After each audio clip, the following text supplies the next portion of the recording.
All right, you have declared your interest to lead the federation, and some people will ask that you've been around for a while. Why now? Why that decision? And why do you think you're the best man to lead the federation at a crucial time like this?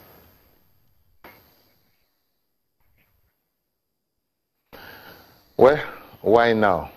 I've been around for quite a while. Yeah, I got actively involved in the game when I joined the Ikoyi Club 1938 and became a member of the committee till I became the chairman of the section in 2005. And from there, I became a member of the Lagos State Sports Badminton Association and also got co-opted onto the BFN, the federation, then as far back as 2008 or thereabout. And I was involved in the Nigeria International that was held in the Ikoyi Club in the year 2008, where the major purpose for that international was to get Grace Daniel, who was our top female player then, to garner enough points for her to qualify for the Olympics. And she was able to achieve that. That was my first major foray into the organization of badminton in Nigeria. And after that board, I left. I came back, I became the vice chairman of Lagos State Badminton Association and then the chairman till today. So in the last federation board, I was representing the Southwest Zone on the board, and I also became the vice president. In the 4 years, in 2013, we organized a Nigeria International, also again at Ikoyi Club 1938. That was the second one I was being part of and being part of the committee. Then in 2014 and 2015, Lagos State had the biggest badminton event in Africa, the Lagos International Badminton Classics. It was the first time we were having such a sanctioned championship on the soil of Africa. And in so many ways, it broke so many records. In terms of attendance, the first edition, 16 countries, second edition, 26. And it got a lot of review all over and all around the badminton world. So it was a huge event, and it was quite challenging. And I was part of it. I drove the event.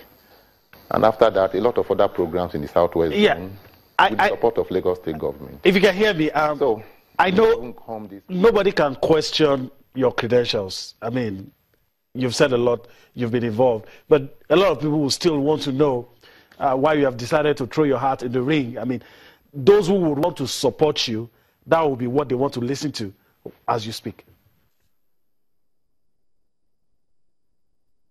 Okay.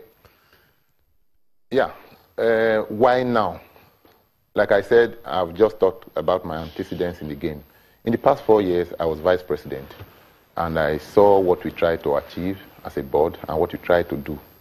After those 4 years, the current president has told us that he's not interested in running again for election as president of the federation. And I felt, having been vice president to him and having experienced what we've done in the past 4 years, I was able to sit down and look at what we've been able to achieve. Which areas can we improve upon? And I was able to come up with so many areas. So I thought about it, and I felt right now it is the best time to come in with my experience and with being part of most of the things we did in these past 4 years. There are so many areas we can improve upon. A lot of people complain of so many things, and I feel that way. It's time for me to come in and build upon what not only this past Federation board has achieved, but so many others in the past years. All right, let's get ahead of ourselves a little. If you get elected, what are the things you would do differently, or what can you do to improve the fortunes of badminton in Nigeria? Let's just get ahead of ourselves a little. Those things you intend to do to help grow the game.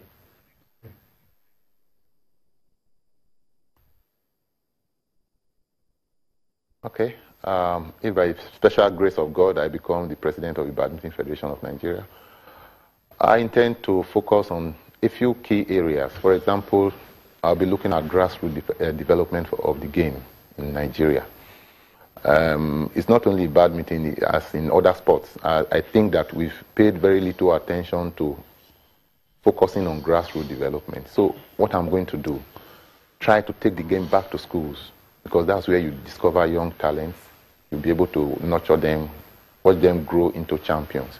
So I'm going to make sure that we have programs, age grade tournaments, programs that will be directed at the younger ones. That way we'll prepare them to take over from the senior players who, when it gets to their time to leave the stage, we'll have people to take over. So there'll be smooth transition. Because what we have had happen in the past few years is we have some of our players who have been there for quite a while, 8, 10 years, and they don't have people giving them the push to leave the stage. And that is where the gap is. All right. So grassroots development. Then I'm going to make sure we have a very busy calendar for our players. We've not done too well in that aspect over the past few years. We've not had national tournaments. So a lot of players are there training every day, but they don't have tournaments where to go and play and show their skills. So I'm going to try all across the country, in every zone. Some zones are doing better, but we want all zones to come up. So we're going to have as many tournaments as possible to keep the players busy. And then the technical aspect of the game, coaches and umpires. Okay. No matter how good your players are, if you don't have good coaches, there's only an extent a player can grow. So we need to bring our coaches up to speed with the latest techniques and development in the game. So also the umpires. All these make up the game. So we can't focus only on the players. We must take care of the technical department because they all come together. So those areas are very critical. We must have tournaments. And then there must be a level playing field. We must have trials for every competition we want to go outside. We must go with our best. We are not just going to select players based on people I feel I'm favorably disposed towards. No. You play, show your skills, and based on your form, we'll be able to select our team. So we are going to encourage all these to make sure that we have more people get involved, and we are going to be all involved. We are going to make it open for everybody who's interested in the game to come on board. All right. What has happened in the past is we have sometimes, people feel that they have better attention from people who are on the board, or either the president or board members. No. I'm going to come in to be president of every badminton over in Nigeria. It doesn't matter where you come from.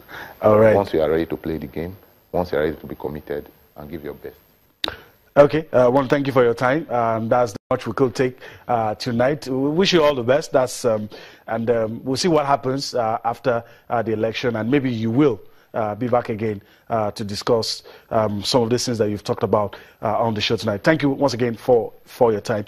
That was Francis Obi, the chairman of the Lagos State Badminton Association, and of course vice chairman of the board that was dissolved.